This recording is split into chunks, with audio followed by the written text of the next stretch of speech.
Sorry.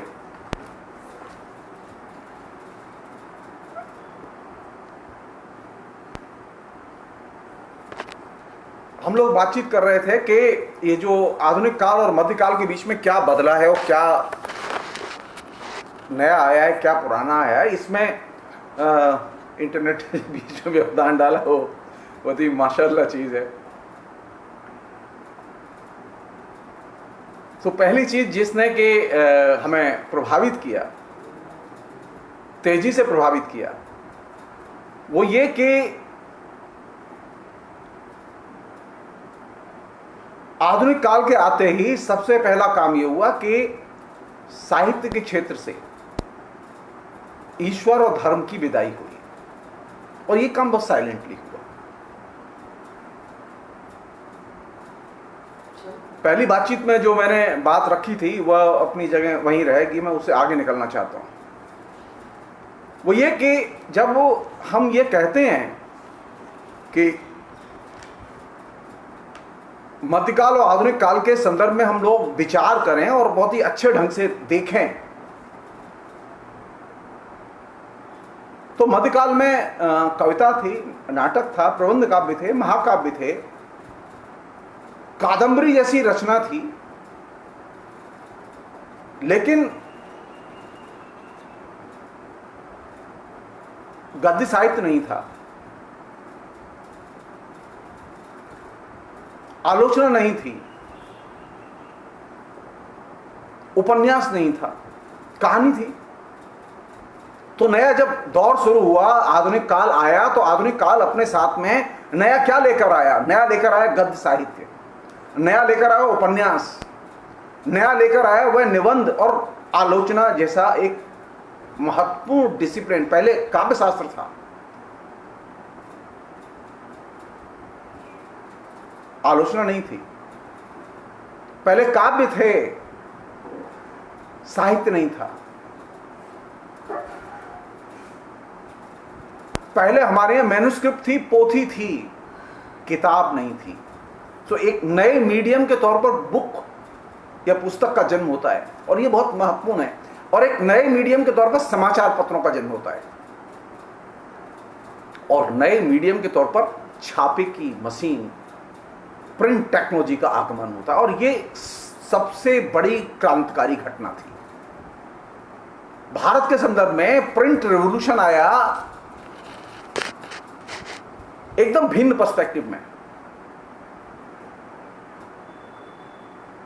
Europe में print revolution आया था इंडस्ट्रियल रेवोल्यूशन के साथ मिलकर, लेकिन भारत में जब प्रिंट रेवोल्यूशन आया तो तब भारत गुलाम था, और भारत में जब प्रिंट रेवोल्यूशन आया तो भयानक डी इंडस्ट्रियलाइजेशन हुआ और भयानक बेरोजगारी पैदा हुई।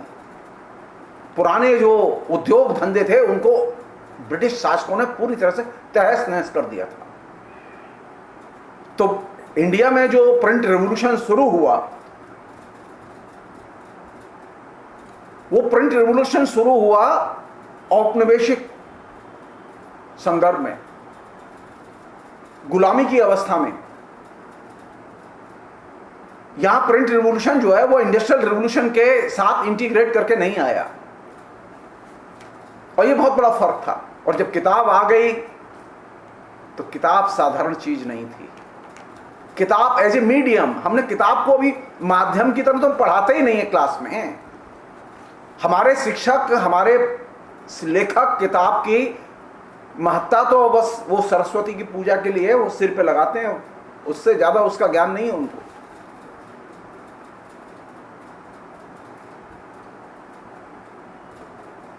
मध्यकाल को आधुनिक काल से अलग करने वाली तीन बड़ी चीजें थीं। पहली चीज थी साहित्य के केंद्र में ईश्वर की जगह मनुष्य का आना, धर्म की जगह सामाजिक यथार्थ का आना। दूसरी महत्वपूर्ण चीज थी छापे की मशीन का आना, पोथी की जगह किताब का आना। और तीसरी महत्वपूर्ण चीज थी जिसने के पूरे प्रदेश को बदल दिया, वह था उपन्यास। उपन्यास एज ए जैनर, एक विधा रूप, आलोचना एक जैनर, एक विधा रूप। ये जो चीजें थी, ये ऐसी चीजें हैं जिन्होंने कि पूरे के पूरे मध्यकाल को एकदम हमारे जीवन से खदेड़ के बाहर कर दिया। समूची मध्यकालीन मानसिकता जो थी, जो साहित्य में रची बसी थी, उसको एकदम बेदखल कर दिया।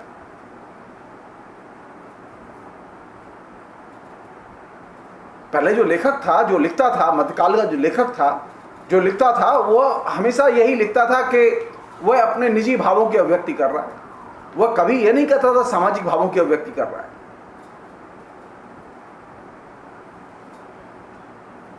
क्योंकि मध्यकाल की जो रचनाएं हैं वे सामाजिक भावों की अभिव्यक्ति नहीं करती। क्योंकि मध्यकाल के साहित्य में साहित्य और समाज का नहीं, साहित्य और धर्म, साहित्य और भगवान का मॉडल काम कर रहा था। लेकिन आधुनिक काल जब आता है तो ये मॉडल रिप्लेस होता है और इसकी जगह साहित्य और समाज के अंतर संबंध का मॉडल सामने आता है। तो पहले साहित्य के केंद्र में भगवान था, धर्म था और साहित्य था। साहित्य और भगवान के अंतर संबंध के बिना आप कोई चर्चा कर ही नहीं सकते थे।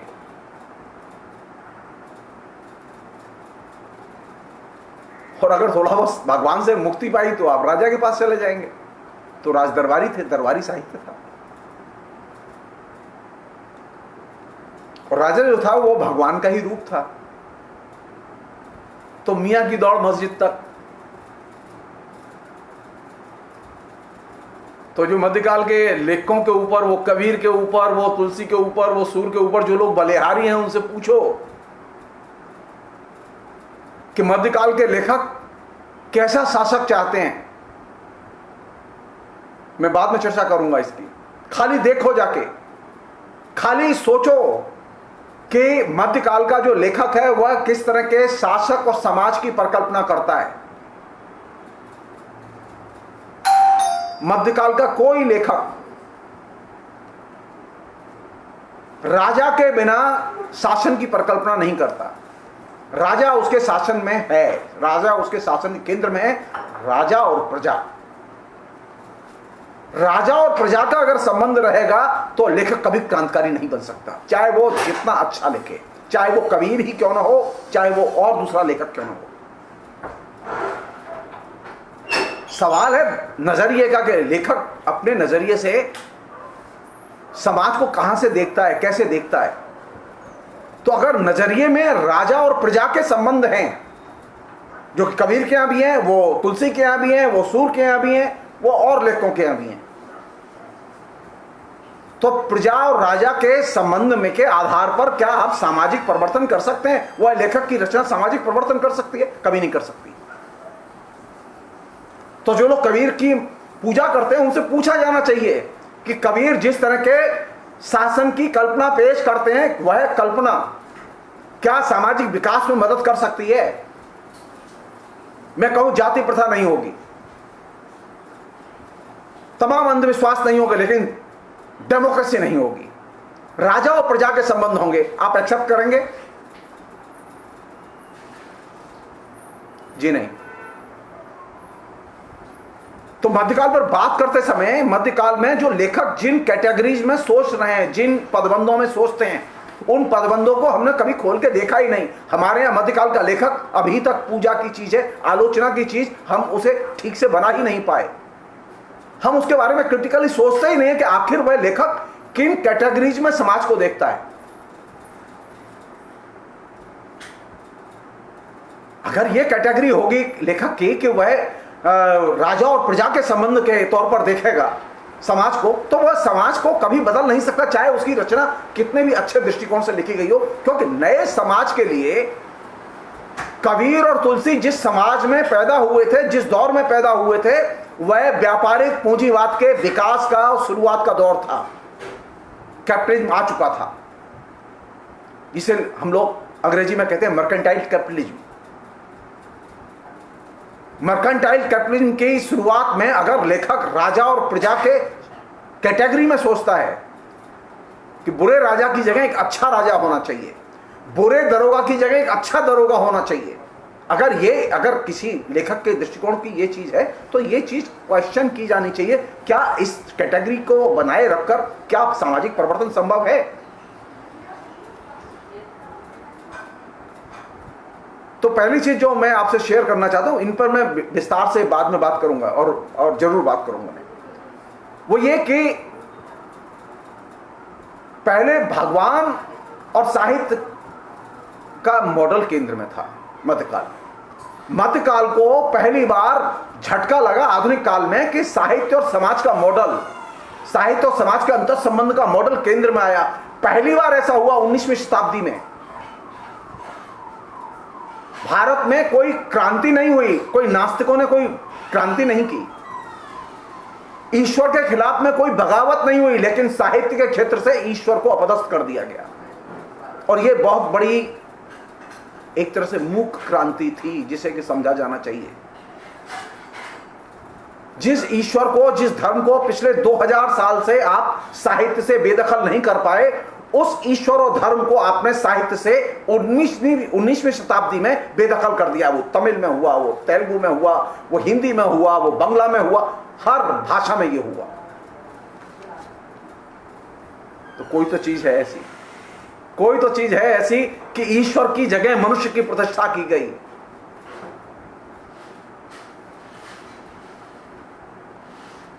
ऊल जरूल कल्पनाओं में सोचने की बजाय यह कहा गया कि अब लेखक किन विषयों पर लिखेगा? सामाजिक विषयों पर लिखेगा, समाज की समस्याओं पर लिखेगा। लेखक के सरोकार सामाजिक सरोकार होंगे। पहले के लेखक के सामाजिक सरोकार नहीं थे। पहले के लेखक के जो सरोकार थे उनमें धर्म केंद्र में था और राजा केंद्र में था। अधिकतर लेखकों के यह चीज है। एक और चीज है, बहुत इंपॉर्टेंट चीज है ये।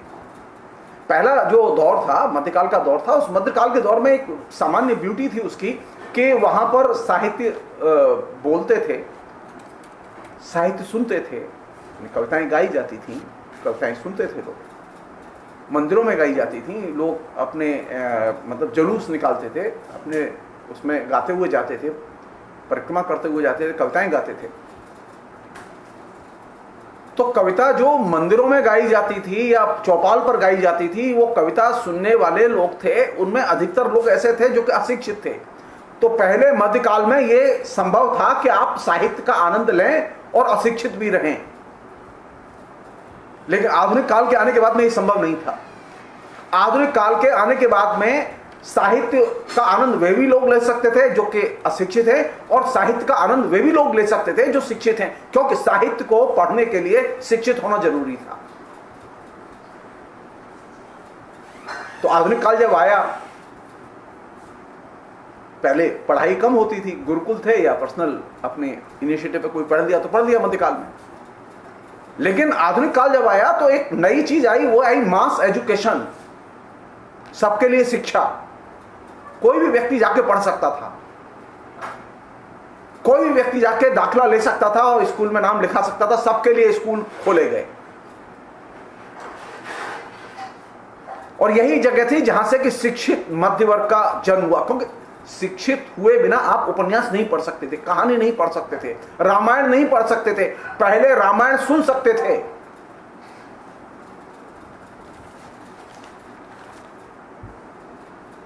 पहले रामायण सुनने का समय था आपके पास में, लेकिन अब रामायण सुनने की भी बात नहीं थी। रामायण अब छप गई थी, किताब के तौर पर आ गई थी। तो अब रामायण को पढ़ना है तो शिक्षित होना जरूरी था। यह सच है कि 19वीं शताब्दी में जो किताबें पहली बार छपी उनमें अधिकतर मध्यकाल की किताबें थी, धार्मिक साहित्य था, आधुनिक किताबें कम थी। लेकिन किताब एज ए मीडियम और न्यूज पत्र एज ए मीडियम, ये दो चीजें बहुत क्रांतिकारी थी। प्रिंट टेक्नोलॉजी और प्रिंट रेवोल्यूशन एक बहुत महत्वपूर्ण चेंज था जिसने कि सारे के सारे आधुनिक समाज के ढांचे को दूर तक प्रभावित किया। छापे की मशीन की भूमिका को हमको कम करके नहीं देखना चाहिए। जबकि हमारे यहां छापे की मशीन, जैसा कि मैंने आपसे कहा कि वो इंडस्ट्रियल रिवॉल्यूशन के साथ नहीं आई थी, हमारे यहां गुलामी थी हमारे यहां। बल्कि जो हमारे पहले से उद्योग धंधे चले आ रहे थे, जो कुटीर उद्योग था हमारा, वो तो अंग्रेजों ने तहस नहस कर दिया था। तो पूरे डी इंडस्ट्रियलाइजेशन के पर्सपेक्टिव में हमारे यहां प्रिंट रेवोल्यूशन हुआ, जबकि यूरोप में प्रिंट रेवोल्यूशन हुआ इंडस्ट्रियल रेवोल्यूशन के संदर्भ में। तो यूरोप में जब पढ़ते हैं लोग, वो पढ़ाते हैं तो वो कहते हैं कि इंडस्ट्रियल रेवोल्यूशन और प्रिंट रेवोल्यूशन साथ साथ आए, लेकिन हमारे यहां गुलामी और प्रिंट रेवोल्यूशन साथ साथ आए। तो हमारे जो प्रिंट रेवोल्यूशन है, प्रिंट रेवोल्यूशन ने बहुत ही दूरगामी किस्म के प्रभाव डाले हैं, जिन पर की चर्चा अमूमन हम लोग नहीं करते। कभी मौका लगेगा उसकी अलग से हम बातचीत करेंगे, लेकिन मैं जो चीज रेखांकित करना चाहता हूं वो ये कि आधुनिक काल को बनाने में जिस चीज ने सबसे महत्वपूर्ण भूमिका अदा की, जो नई चीजें आई जो कि मध्यकाल से आधुनिक काल को अलग करती हैं, वो क्या है? वो पहला यह है कि ईश्वर की जगह रचना के केंद्र में मनुष्य का आना, धर्म की जगह, राजा की जगह रचना के विषयों के क्षेत्र में सामाजिक जीवन और सामाजिक यथार्थ का आना, ये बहुत बड़ी क्रांतिकारी घटना है।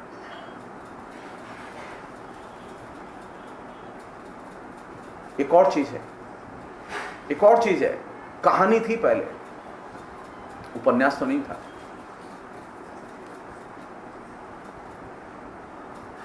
महाकाव्य थे, प्रबंध काव्य थे, नाटक थे, उपन्यास नहीं था। पहली बार ऐसा हुआ कि एक नए जेनर ने जन्म लिया, जिसे हम लोग उपन्यास कहते हैं। एक नए विधा रूप ने जन्म लिया। जो लोग साहित्य पढ़ते पढ़ाते हैं वो मतलब एक गलती करते हैं। वो क्या करते हैं गलती? वो गलती ये करते हैं कि वे कहते हैं कि जब प्रश्न किया जाता है ना, साहित्य की विधाओं के नाम बताइए, तो वे साहित्य की विधाओं के नाम बताते समय कहते हैं नाटक है, उपन्यास है, कहानी है, कविता है, प्रबंध काव्य है, काव्य है, वगैरह वगैरह। मैं विनम्रता से कहना चाहता हूं और मिखाइल बाख्तिन के शब्दों में कहना चाहता हूं कि उपन्यास साहित्य की विभिन्न विधाओं में से एक विधा नहीं है।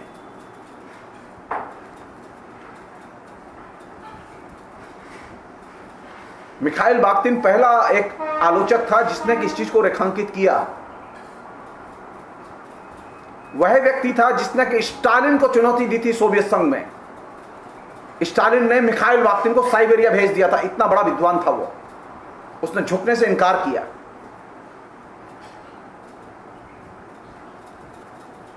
एक जमाने में जो प्रसिद्ध मार्क्सवादी थे जॉर्ज लुकाच ने नोवेल के नाम से एक किताब लिखी, और वो जॉर्ज लुकाच के स्टालिन के साथ में बहुत गहरे संबंध थे।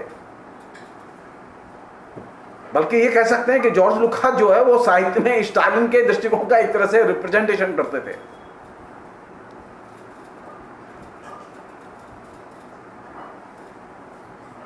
लेकिन जब मिखाइल बाख्तिन की चीजें सामने आई और मिखाइल बाख्तिन का दृष्टिकोण सामने आया, तो जॉर्ज लुकास ने अपनी उपन्यास पर लिखी हुई कृति, उपन्यास ही नाम है उसका, उपन्यास के बारे में, उस कृति को कालांतर में डिसोन कर दिया, कहा कि ये मेरी रचना नहीं है, मैं इसके सारे विचारों से असहमत हूं।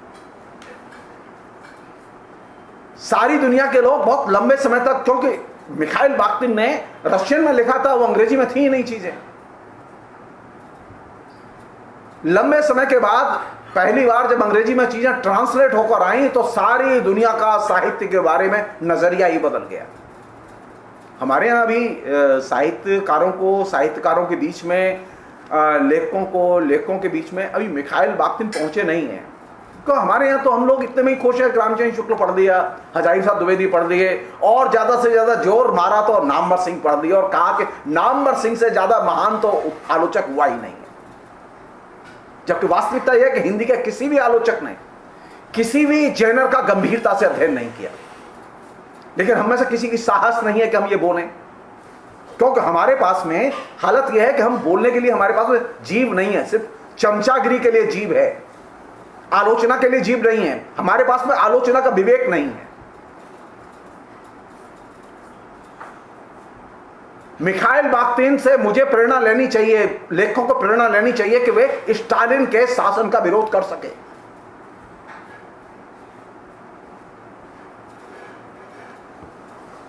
जो बहुत सारे लोग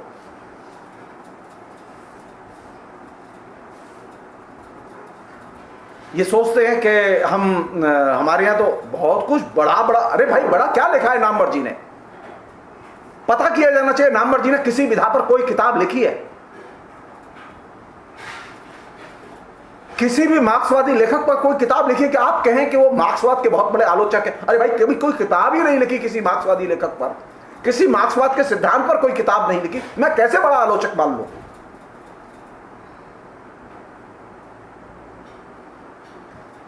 तो जिन लोगों ने काम किया है उसे आप पढ़ेंगे नहीं, उसे आप समझेंगे नहीं। आपने क्या किया? आपने कुछ फूलमाला हाथ में ले ली है, तो आप कुछ फूलमाला जो है नामवर जी पर चढ़ाइए, कुछ रामविलास शर्मा पर चढ़ाइए, कुछ रामचंद्र शुक्ल पर चढ़ाइए और सारा बगीचा ले जाके इनके ऊपर डाल दीजिए और उसके बाद कहिए कि हम साहित्य में सर्वश्रेष्ठ हैं। मैं एक छोटा सा किस्सा बता रहा हूं आपको, बहुत ही इंटरेस्टिंग किस्सा और ये जीवंत किस्सा है। कुछ साल पहले की घटना है। दुनिया के सबसे बड़े जो इंटेलेक्चुअल्स थे उनमें से दो बड़े विश्वविख्यात इंटेलेक्चुअल्स, जब इंटरनेट पर सर्वे किया गया कि दुनिया में सबसे ज्यादा अभी जीवित लोगों में सबसे महान बुद्धिजीवी कौन है, तो उसमें दो लोगों के नाम ऊपर आए। उसमें टॉप पर थे नोम चॉम्स्की और दूसरे थे उम्बर्तो इको। मुझे संयोग से उम्बर्तो इको को भी सुनने का मौका मिला, मुझे चॉम्स्की को भी सुनने का मौका मिला, मुझे एडवर्ड सईद को भी सुनने का मौका मिला, मुझे दरिदा को भी सुनने का मौका मिला। ये मेरा सौभाग्य था। मुझे अचानक पता चला 2 दिन पहले कि उम्बर्तो इको के दिल्ली में 4 व्याख्यान है, उनमें से एक पहला व्याख्यान जेएनयू में होगा। मैंने फ्लाइट की टिकट कटवाई, मैं सीधे दिल्ली मैं जेएनयू आया और जेएनयू आने के बाद मैं बहुत खुश था इको को देख के, और वहीं से मुझे प्रेरणा मिली कि मुझे इको पे किताब लिखनी चाहिए। दिलचस्प बात बता रहा हूं मैं आपको, पूरा ऑडिटोरियम भरा हुआ था, जेएनयू के सभी टॉप इंटेलेक्चुअल्स वहां मौजूद थे, नामवर सिंह भी मौजूद थे और लोग भी मौजूद थे। इको आए बड़े स्टाइल में, अपने आराम से हाथ में कॉफी लिए हुए आए, ऑडिटोरियम में घुसे और वो ऑडिटोरियम में जो मंच पर चढ़ने वाली सीढ़ी है उस पर ऐसे ही बैठ गए और कॉफी पीने लगे। सब लोग देख रहे थे उनकी इस अनौपचारिकता को। वो बाद में मंच पर गए, वो बाकायदा अपना कंप्यूटर से, जैसे वो होता है ना पावर पॉइंट प्रेजेंटेशन वाला, उस तरीके से अपना पर्चा तैयार करके लाए थे और वैसे बोल भी रहे थे। आप कल्पना कीजिए इको ने किस विषय पर बोला होगा। उम्बर्तो को इको ने अभिरुचि टेस्ट, अभिरुचि के प्रश्न को आधार बनाया और इसके लिए उन्होंने चुना किसे? उन्होंने चुना आनंदवर्धन को। आनंदवर्धन के यहां जो ध्वनि सिद्धांत में जो रस के संदर्भ में जो व्याख्या हुई है उसमें अभिरुचि की क्या धारणा है, उस पर वो पर्चा लिख के लाए इको। व्याख्यान के बाद में मैंने नामवर जी से कहा कि सर आपकी तो ये आदमी कहीं चर्चा ही नहीं करता, हिंदी के किसी लेखक की चर्चा नहीं करता। संस्कृत का 9वीं शताब्दी का आलोचक उसे मालूम है, लेकिन हिंदी के आलोचक के बारे में मालूम नहीं है कि नामवर जी ने रस पर क्या लिखा है, और जो लिखा है वो उतने महत्वपूर्ण काम का नहीं है। तो हमारे यहां दिक्कत क्या है? हमारे यहां जो पूजा भाव है, नामवर जी एकदम स्तब्ध थे कि इको संस्कृत पर। अब वह हॉल में जो जेएनयू के इंटेलेक्चुअल्स बैठे हुए थे वे पूछ रहे थे आनंदवर्धन कौन है। यानी जो वहां अंग्रेजीदा बुद्धिजीवी जिन पर के हम लोग बलिहारी होते रहते हैं, उनमें से अधिकतर लोग ये नहीं जानते थे। इवन जो मंच पर लोग बैठे हुए थे उसमें से भी लोग नहीं जानते थे कि आनंदवर्धन कौन है और उसने क्या लिखा है। लेकिन इटली का इंटेलेक्चुअल जो कि दुनिया का सेकंड सबसे बड़ा इंटेलेक्चुअल, वह आनंदवर्धन को जानता था और उसने आनंदवर्धन की कृति पर, उसके एक पहलू पर, छोटे से पहलू पर, टेस्ट अभिरुचि के प्रश्न पर उसने एक पर्चा लिखा। करीब 50-60 पन्ने का पर्चा था वो।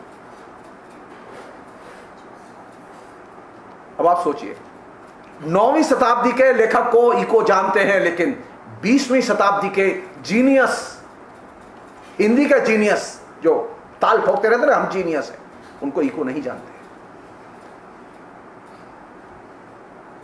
एक और चीज, चूंकि बात अभी अचानक दिमाग में स्ट्राइक कर रही तो बता रहा हूं मैं आपको। मनोविज्ञान में फ्रॉइड के बाद में जिस व्यक्ति को सबसे ज्यादा पसंद किया जाता है, जिसका बहुत महत्वपूर्ण योगदान है, वह है लाका।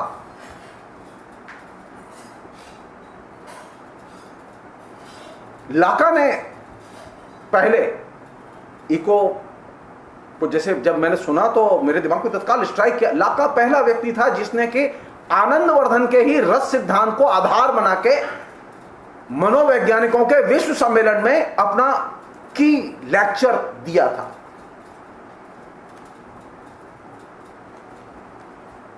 तो हमारे यहां तो अभी आलोचना उस तरह से विकसित ही नहीं हुई एक डिसिप्लिन के तौर पर जैसे उसे विकसित होना चाहिए।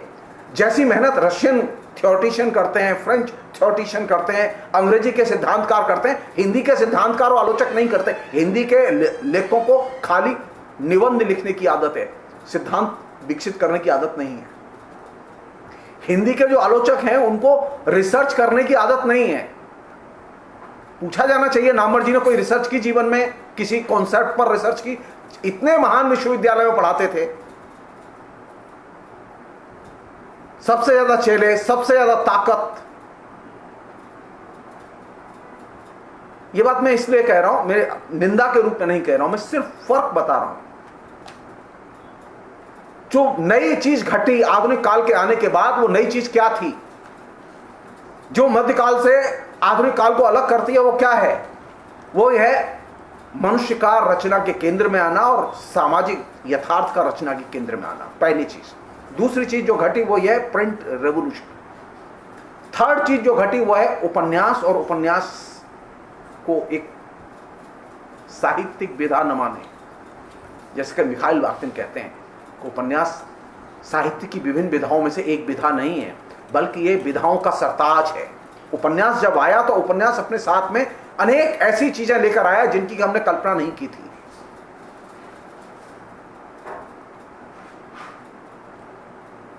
नया मिडिल क्लास पैदा हुआ, जिससे जैसा मैंने कहा कि साक्षरता की जरूरत महसूस हुई। पहले जो साहित्य के श्रोता थे, साहित्य के कंज्यूमर थे, उपभोक्ता थे, वे बिना शिक्षित हुए भी साहित्य सुन सकते थे, आनंद ले सकते थे। लेकिन आधुनिक काल में साहित्य का आनंद लेने के लिए शिक्षित होना जरूरी था।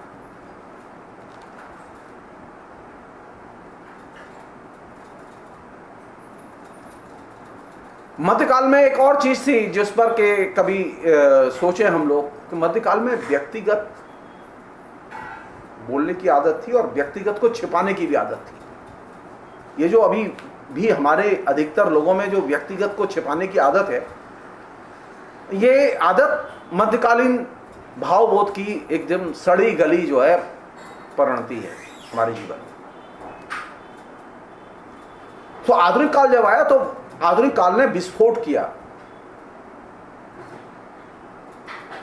आधुनिक काल ने पहला विस्फोट यह किया कि अब कोई चीज पर्सनल नहीं थी। लेखक के यहां पहले भक्ति काल में सब चीज पर्सनल थी, भक्ति भी पर्सनल थी, लेकिन आधुनिक काल में कोई चीज निजी नहीं थी और छुपाने के लिए नहीं थी, बल्कि सब कुछ बताने के लिए थी। मैं ये काम जो अभी आपके साथ कर रहा हूं, ये क्यों कर रहा हूं? क्योंकि मैं छिपाना थोड़ी चाहता हूं।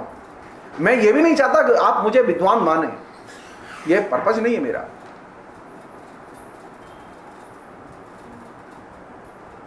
लेखक का काम यह है कि वह व्यक्तिगत को सार्वजनिक करे। मैं अगर जानता हूं कि मैंने टॉल्स्टॉय को बहुत अच्छे से पढ़ा है तो मैं बताऊं लोगों को। मैंने तुलसी को अच्छे से पढ़ा है तो मेरी ये जिम्मेदारी बनती है कि बताऊं। ये तो द्रोणाचार्य का दृष्टिकोण था कि वो ज्ञान को छुपाते थे और चुनिंदा लोगों को बताते थे।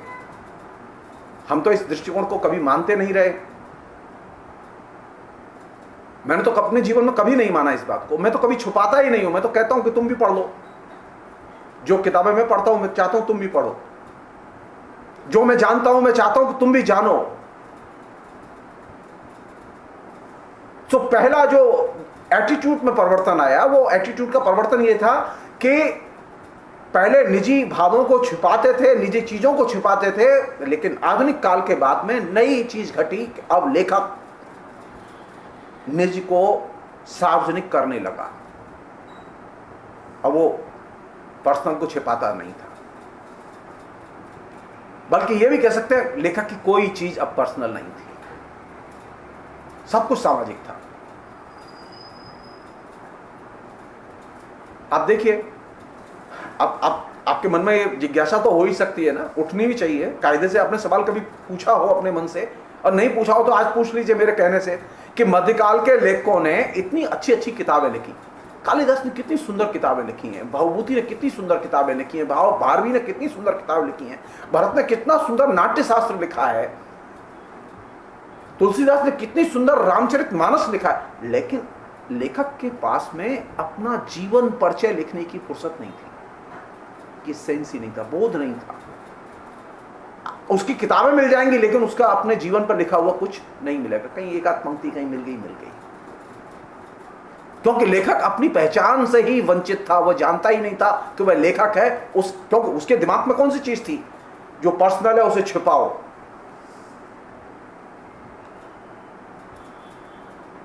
तो लेखक प्रकाशित ही नहीं हुआ। और जो चीज घटी वो ये घटी कि आधुनिक काल के आने के बाद में तेजी से ये परिवर्तन घटा कि अब लेखक की किताब छप के आई। तो लेखक की किताब छप के आने के साथ पहला काम यह हुआ कि लेखक की किताब छपती थी तो उस पर उसका परिचय जाता था, कि रविन्द्रनाथ टैगोर हैं, ये रामविलास शर्मा है, ये नामवर सिंह है, इनका एक छोटा सा परिचय, 5 लाइन 10 लाइन 4 लाइन। लेकिन ये 5 लाइन 10 लाइन भी लिखने का बोध मध्यकाल के लेखक के पास नहीं था, क्योंकि उसके दिमाग में एक चीज काम कर रही थी कि जो पर्सनल है उसे छिपाओ। तो लेखक को उद्घाटित करने, लेखक को प्रतिष्ठित करने और लेखक की पहचान को स्थापित करने, राइटर एज ए आइडेंटिटी पहली बार सामने आई। लेखक की अस्मिता का पहली बार उद्घाटन हुआ। मध्यकाल में लेखक तो थे लेकिन लेखक की आइडेंटिटी को हम नहीं जानते थे। इसलिए आप देखेंगे हर लेखक के बारे में ये डिस्प्यूट है, वो कब पैदा हुआ, कब मरा, बीवी कितनी थी, बच्चे कितने थे, कहां रहता था, कैसे रहता था, इन सब पे विवाद है, क्योंकि लेखक ने कुछ लिखा ही नहीं है, दूसरे लोग लिख रहे हैं तरह तरह से, और उसमें बहुत सारे झूठा सच्चा सब कुछ लिख रहे हैं। पहली बार लेखक ने अपने बारे में बताने की शुरुआत की आधुनिक काल के आने के बाद, और यह बड़ा परिवर्तन था।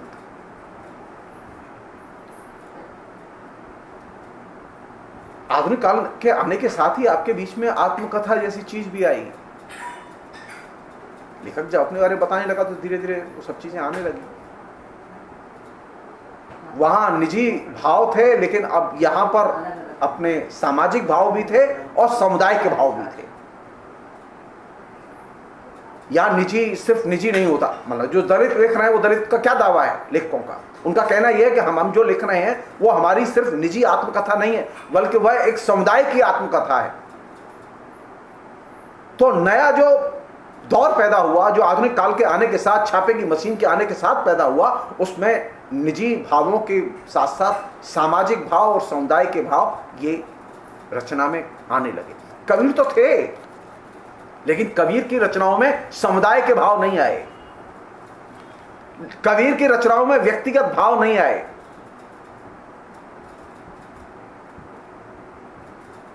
कबीर की रचनाओं को पढ़ने के बाद में आप भारतीय समाज कैसा था या हिंदी समाज कैसा था इसे आप नहीं जान सकते। लेकिन आज आप किसी भी एक दलित लेखक की, ओम प्रकाश वाल्मीकि की या मराठी के नामदेव ढसाल की या किसी और लेखक की आप रचना लेकर, आप उसकी आत्मकथा लेकर आप एक पूरे समुदाय को, एक समाज के बहुत बड़े हिस्से को समझ सकते हैं।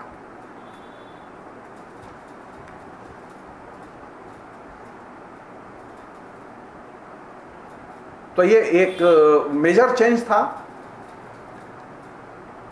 आखिरी चीज फिलहाल के संदर्भ में,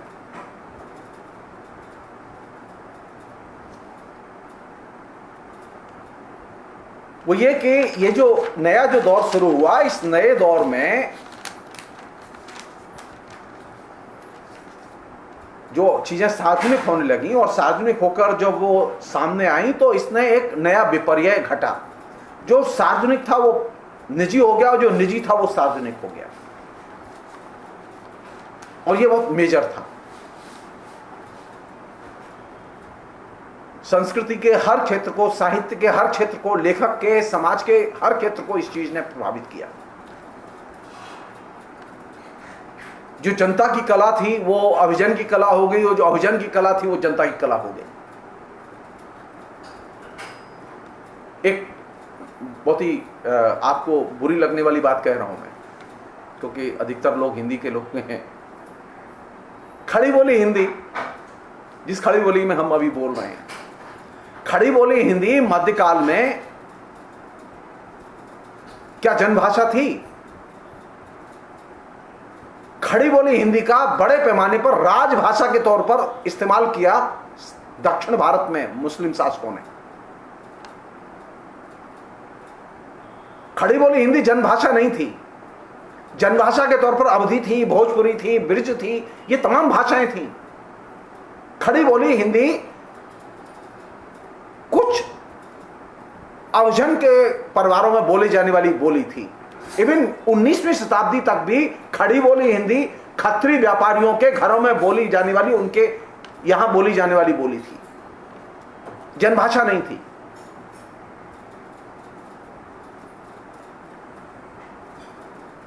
तो खड़ी बोली हिंदी जिस पर आप गर्व करते हैं, उस खड़ी बोली हिंदी को औजार की तरह तमिल और तेलुगु भाषाओं की उपेक्षा करने के लिए दक्षिण भारत के जो मुस्लिम शासक थे,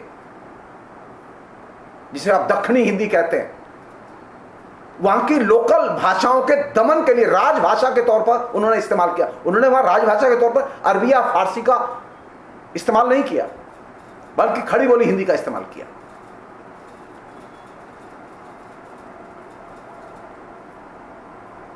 तो अभी नया विपर्य घटा कि जो एलिट की लैंग्वेज थी वो अब जनता की लैंग्वेज बन गई। और जनता की लैंग्वेज बनना अपने आप में एक बड़ी चीज है। खड़ी बोली का जनभाषा के तौर पर रूपांतरण एक बड़ी चीज है।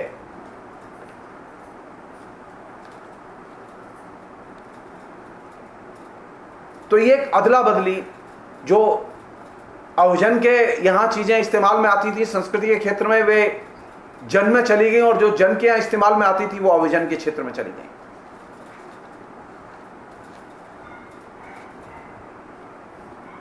एक और चीज थी, वो ये कि समय बोध नहीं था, टाइम का सेंस नहीं होता था। समय बोध पैदा हुआ तब जब घड़ी आई। इसलिए पुरानी जो रचनाओं में समय बोध खोजना थोड़ा सा मुश्किल है, क्योंकि टाइम का कॉन्सेप्ट ही नहीं था, क्योंकि घड़ी नहीं थी। तो घड़ी जब आई तब आपके यहां टाइम का कॉन्सेप्ट आया, और टाइम का कॉन्सेप्ट आया तो उसने आपकी पूरी कल्चर को प्रभावित किया, साहित्य को भी प्रभावित किया। तो साहित्य में टाइम, समय, उसकी मौजूदगी दर्ज की गई।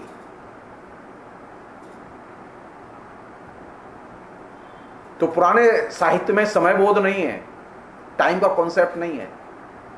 नए साहित्य में टाइम का कॉन्सेप्ट है।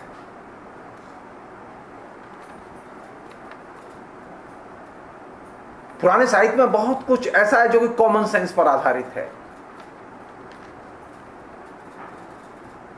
नया जो साहित्य है, नया जो दौर का साहित्य, आधुनिक काल के दौर का साहित्य है, ये कॉमन सेंस पर लिखा जाने वाला साहित्य नहीं है, बल्कि इस साहित्य में अंतर्बोध प्रमुख हैं।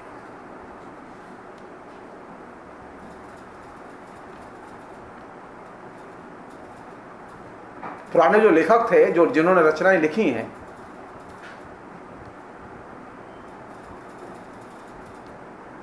वहां लेखकों के और पात्रों के बीच में अधिकार बोध आपको दिखाई नहीं देगा।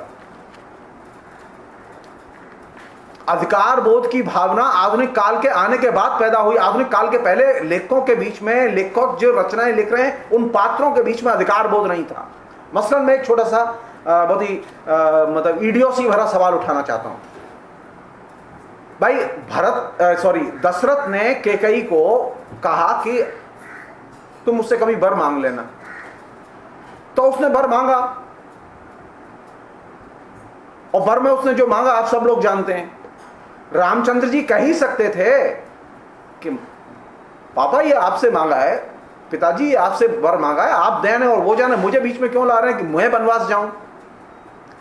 तो राम को भी अधिकार बोध नहीं था अपना। अधिकार बोध की भावना, अधिकार बोध का सेंस आधुनिक काल के आने के बाद पैदा होता है और वह साहित्य में दाखिल होता है। पहले का जितना भी साहित्य है वो अधिकार बोध के सेंस से रहित है।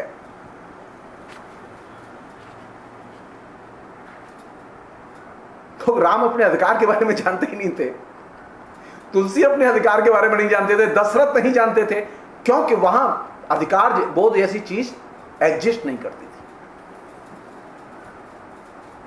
वहां के कौन सी चीज एग्जिस्ट करती थी?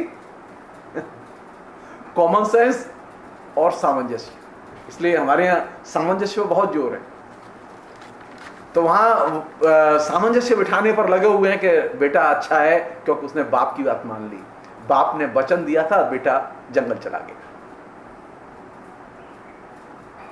लेकिन अभी अधिकार बोध है, अभी कोई बेटा जो है वो राम की तरह वनवास नहीं जाना चाहेगा कि कहीं चाहे जितना मांगे दशरथ से,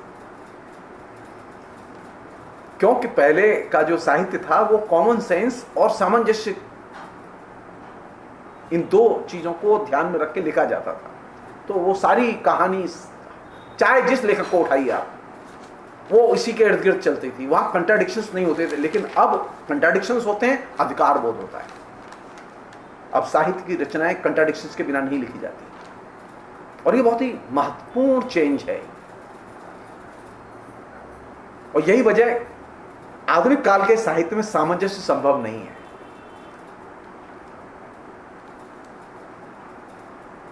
आप किसी दलित से लिखवा दीजिए ऐसी रचना जिसमें सामंजस्य बोध हो, ब्राह्मण और दलित के बीच में, किसी आत्मकथा में आपको सामंजस्य बोध नहीं मिलेगा। लेकिन सबरी के बेर, यह सामंजस्य बोध है वहां। तो आधुनिक काल में सामंजस्य संभव नहीं है, आधुनिक काल में कॉमन सेंस संभव नहीं है, क्योंकि जब अधिकार बोध का जन्म हो चुका तो सामंजस्य के भाव बोध से मुक्ति जरूरी थी। अब जो कुछ है वो अधिकार बोध से तय होगा, अधिकार बोध के आधार पर सामंजस्य तय होगा। अधिकार बोध के बिना कोई सामंजस्य नहीं होगा। सामान्य सा लड़का, यंग 16-17 साल का लड़का भी अपने बाप की बात मानने को तैयार नहीं होता, अपना राइट छोड़ने को तैयार नहीं होता। पहले समय की धारणा नहीं थी, समय की बंदिश नहीं थी। अभी समय की धारणा भी है, समय की बंदिश भी है। मैंने 5 बजे कहा, पहले 4 बजे कहा था, फिर मैंने 5 बजे कहा। 5 समय की बंदिश है। मैं आया, लगा मुझे, मैंने कहा है तो मुझे बैठना चाहिए। क्लास सुबह 10 बजे से 5 बजे शुरू होनी है। कोई शिक्षक लाख कोशिश कर ले कि वो कहे कि मैं 8 बजे क्लास लूंगा, कोई विद्यार्थी रुकेगा कैंपस में? नहीं रुकेगा। क्यों? क्योंकि यूनिवर्सिटी का टाइम फिक्स है, वो 10 से 5। तो समय की बंदिश एक बड़ी चीज थी। पहले समय की बंदिश नहीं थी। जब भी गए गुरुजी से पढ़ लिया, जब भी गए ज्ञान प्राप्त कर लिया। तो पुराने जमाने में समय बोध नहीं था, सामंजस्य था और कॉमन सेंस था। और नया जमाना, इसमें समय दाखिल हो चुका है साहित्य में, टाइम जिसे हम लोग कहते हैं। इसमें कंट्राडिक्शन साहित्य में दाखिल हो चुके हैं, इसमें अधिकार बोध दाखिल हो चुका है। और ये चीज ऐसी है जिसने कि आधुनिक काल को, आधुनिक काल के साहित्य को, आधुनिक काल के नजरिए को मध्यकाल के साहित्य और नजरिए से एकदम अलग कर दिया। अब आप अपने आप निष्कर्ष निकाल लीजिए कि आधुनिक बनने के लिए क्या करना चाहिए। आधुनिक बनने के लिए धार्मिक बनना चाहिए या मनुष्य बनना चाहिए? आधुनिक लेखन के लिए धर्म की मर्यादाओं में लिखा जाए या समाज के अंतर विरोधों पर लिखा जाए?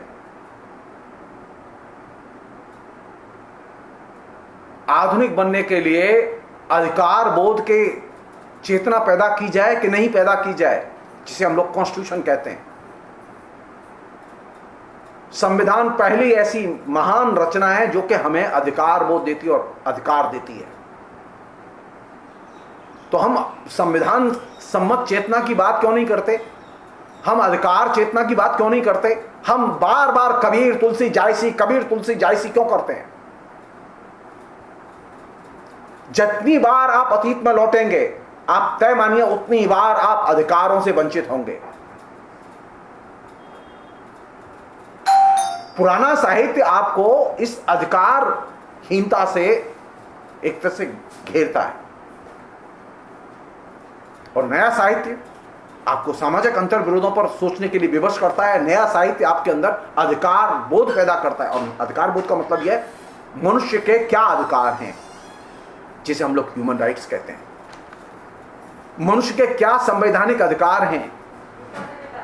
तो मनुष्य के संवैधानिक अधिकार कौन परिभाषित कर रहा है? हमारा संविधान परिभाषित कर रहा है। तुलसी नहीं परिभाषित करते, कबीर नहीं परिभाषित करते, दादू नहीं परिभाषित करते।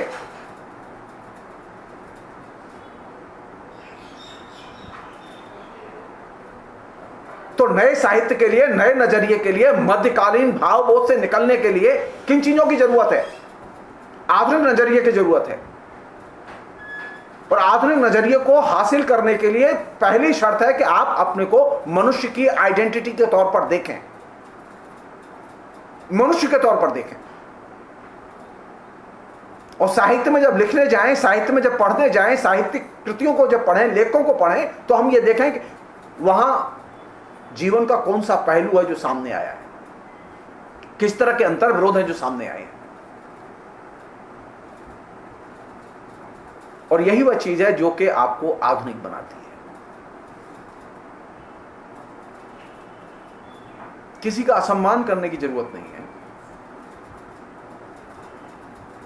लेकिन अपना विवेक भी खोने की जरूरत नहीं है।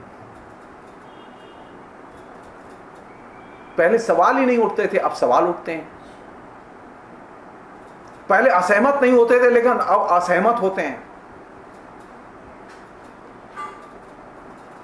पहले रचना के क्षेत्र में धर्म था और अब एक नई चीज है जिसे कि आप लास्ट आखिरी बात कह के मैं छोड़ रहा हूं।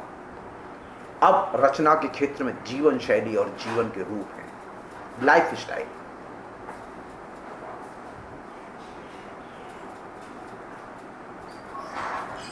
अब वो गया जमाना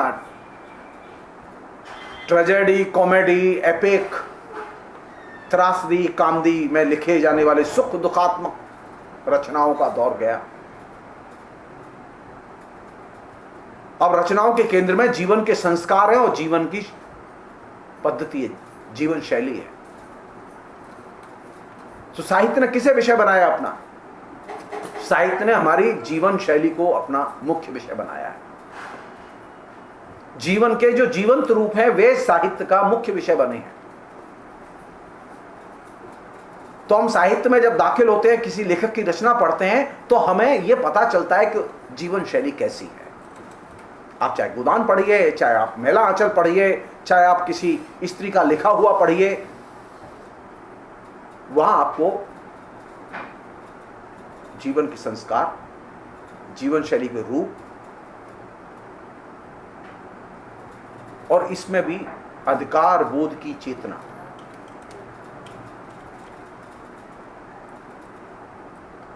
और इनका जीवंत संदर्भ, ये एक बड़ा शिफ्ट है जो कि मध्यकाल में नहीं था। मध्यकाल का लेखक जीवन शैली से जोड़कर नहीं देखता, वो जीवन शैली के साथ जोड़ना जानता ही नहीं। और आधुनिक काल का लेखक जीवन शैली के बिना लिख ही नहीं सकता। वो चाहे कविता लिखे, कहानी लिखे, उपन्यास लिखे, नाटक लिखे, पत्र लिखे, जो लिखे, जिस जेनर में इच्छा हो लिखे, वो व्यंग लिखे, जो इच्छा हो लिखे, वो जीवन शैली के बिना लिख नहीं सकता। वो जीवन के संस्कारों के बिना, उन पर सवाल खड़े किए बिना लिख नहीं सकता। वो कंट्राडिक्शन के बिना लिख नहीं सकता। तो अच्छे मनुष्य के लिए क्या चाहिए? हमें अच्छी जीवन शैली की जानकारी हो, हमें अच्छे संस्कारों की जानकारी हो, हमें अंतर विरोधों को पढ़ने की और देखने की दृष्टि हो हमारे पास। और जब अधिकार हमारे चेतना का हिस्सा होंगे और अधिकार बोध से हम लैस होंगे, तो हम अधिकार बोध के आधार पर ही हम रिश्ते परिभाषित करेंगे। अभी रिश्ते अधिकार बोध के आधार पर परिभाषित करने की आदत तो विकसित ही नहीं हुई है, मजबूरी में होती है बहुत सारी चीजें।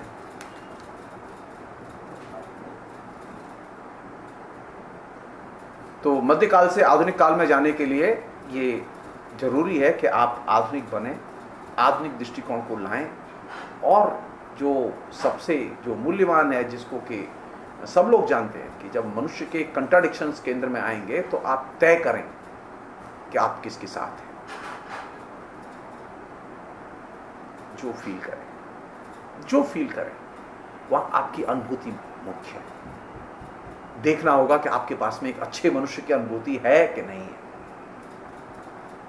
जिनके पास में अच्छे मनुष्य की अनुभूति होती है, जिनके पास में अच्छी अनुभूतियां होती हैं, अच्छे संस्कार होते हैं, वे हमेशा अन्याय के खिलाफ खड़े होते हैं।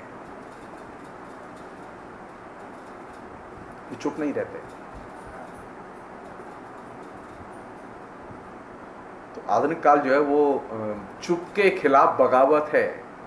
जो पर्सनल था, जो छुपाया जा रहा था, जिसे छुपाने की कला हमने विकसित की थी, उस छुपाने की कला के खिलाफ बगावत है।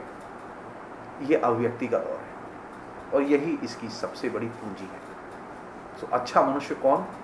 जो अपने को फ्रीली एक्सप्रेस कर सके बिना किसी दबाव के। मैं आपको अपनी कह सकता हूँ, मुझे किसी से डर नहीं लगता। ऐसा नहीं कि मैं कोई बहुत विशाल, कोई बली आदमी हूँ। मेरे पास कोई नहीं है। मेरे पास अगर विपत्ति गिर पड़े तो मैं उसमें कुचल के मर जाऊंगा, लेकिन मानसिकता मेरी है, मेरा एटीट्यूड है, मेरा दृष्टिकोण है, मुझे किसी से डर नहीं लगता। क्यों? क्योंकि मैं कभी अपने जीवन में, ये मैंने अपने साहित्य से सीखा, मैंने अपने दोस्तों से सीखा, मैं अपने जीवन में कभी भी मैं अन्याय के साथ खड़ा नहीं हुआ। मैंने हमेशा न्याय का पक्ष लिया। मैंने अपने जीवन में भी न्याय का पक्ष लिया, क्योंकि आधुनिक बनने की शर्त है कि न्याय के साथ खड़े रहो, अन्याय का समर्थन मत करो। साहित्य को लिखने की भी शर्त है कि न्याय के साथ खड़े रहो, और न्याय के साथ खड़े होने के लिए, अधिकार बोध की चेतना के लिए जो चीज जरूरी है, जो कि मध्यकाल में नहीं थी, वह था समानता बोध।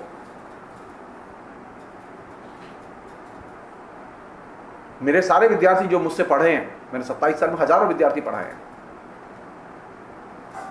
मैं अकेला सौभाग्यशाली शिक्षक था जिसको विद्यार्थी जो है बिना बेहिचक, हाँ डरते बहुत थे मुझसे, लेकिन बेहिचक मुझसे संपर्क कर सकते थे, बेइंतहा प्यार करते थे।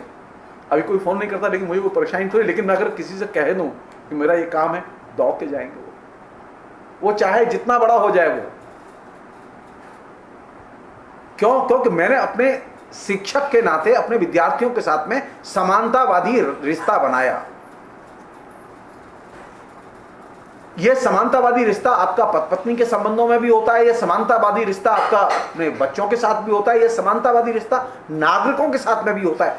मध्यकाल का साहित्य हायरार्की को बनाए रखता है। आधुनिक काल का दृष्टिकोण, आधुनिक काल का साहित्य हायरार्की को, ये ऊंच नीच का जो भेद है, इसको चुनौती देता है। ये छोटे बड़े का जो भेद है उसे चुनौती देता है। और यही वह चीज है जो कि आधुनिक मनुष्य बनाने में एक तरह से सीमेंट का काम करती है। अच्छा आधुनिक मनुष्य कौन? जो न्याय के पक्ष में खड़ा हो और समानतावादी हो। यह चीज बुनियादी तौर पर मध्यकाल से आधुनिक काल को अलग करती है, मध्यकालीन बोध से आधुनिक भाव बोध को अलग करती है, और मध्यकालीन मनुष्य से आधुनिक मनुष्य को अलग करती है। फिलहाल इतना ही। बहुत बहुत शुक्रिया। Thank you.